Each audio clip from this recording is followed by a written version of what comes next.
Welcome back to another episode of Company Growth Partner. How's it going, guys? We are back with another episode. We are going to talk about how we need to go back to the basic principles of direct response and how the changes to the advertising algorithms resulted in significant shifts in the industry. We wanted to talk about why we can't trust the algorithms to do a lot of the heavy lifting for us anymore, which is why we have to return to the principles of direct response marketing. Yep. A lot of that has to do with data privacy laws that were introduced in 2021.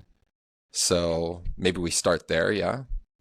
Yeah, absolutely. So probably the biggest shift that happened to direct response, I'd say ever since the emergence of things like Google Ads and Facebook Ads, right? It's been something called the app tracking transparency, which is something that Apple introduced back in the industry, we're calling it the iOS 14 changes. Basically, what that did was it created a massive disruption because targeting options were completely taken away in 2021, and that had a major impact on both larger businesses and smaller businesses. And we're still experiencing the impact and the consequences of those changes even in 2024. In 2021, with the introduction of iOS 14, Apple introduces app tracking transparency.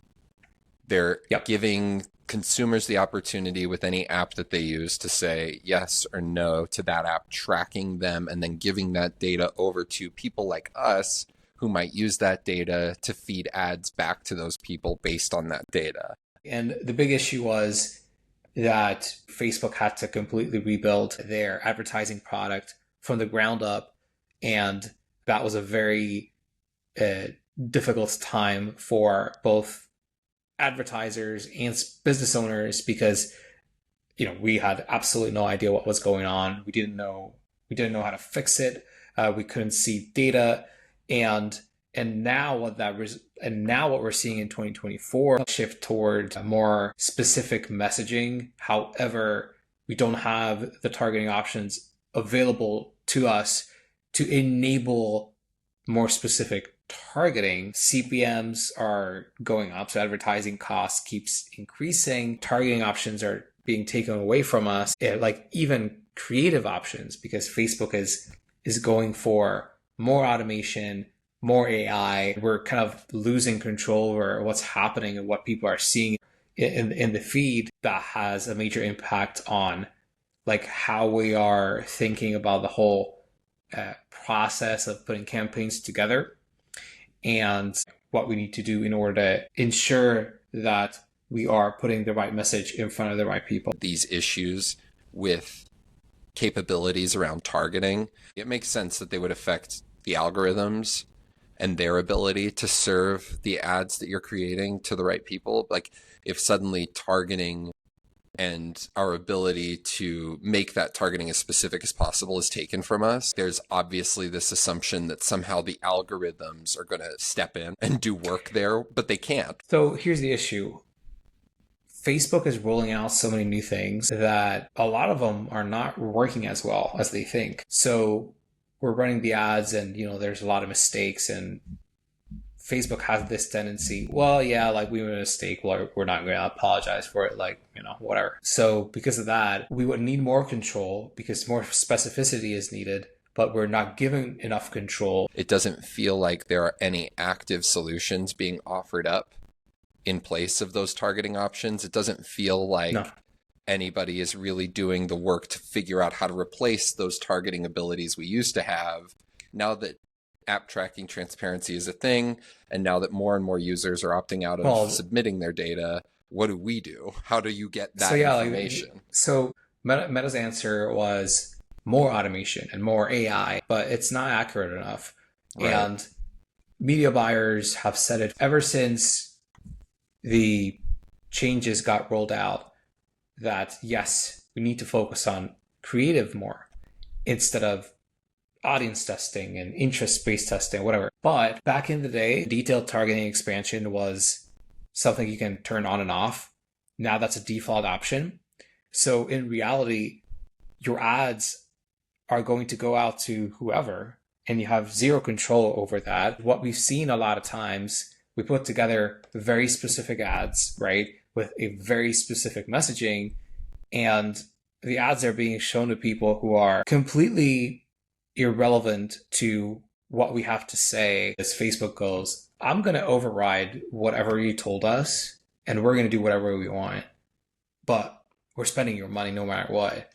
And we need you to wait like 2-3 days to see the results. It's really weird right now, and I'm hoping that Meta is going to offer some type of a solution, because quite frankly, it's going to be more difficult for smaller businesses to start advertising because they have less control over their budget. If the solution isn't in the technology, if it's not in the automation, if it's not in anything Meta's offering up right now, you, in our preparation for this conversation, suggested that the solution is in returning to the original principles of direct response marketing. So why not discuss what some of that is? Yeah, so here's where it gets really interesting. The people who taught me did not learn from the OGs. So a lot of people are not aware of like names like Gary Halbert, Dan Kennedy, John E. Kennedy, Eugene Schwartz, Claude Hopkins. These are all OG direct response people.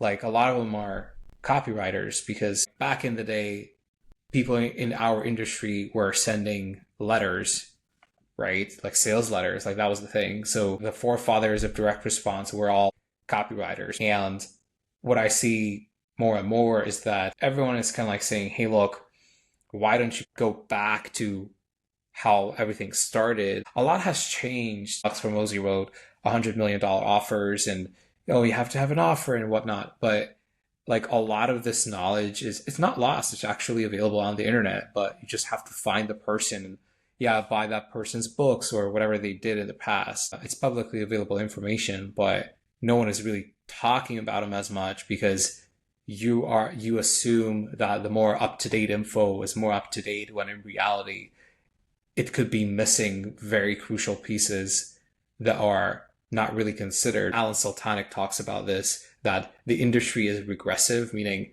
like the information gets diluted down and people know less and less, right? Like the industry is not improving, but going downward.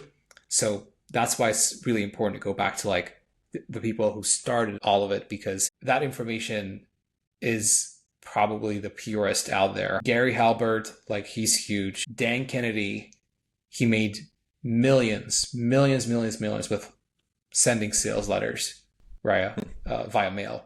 I also recommend David Ogilvy.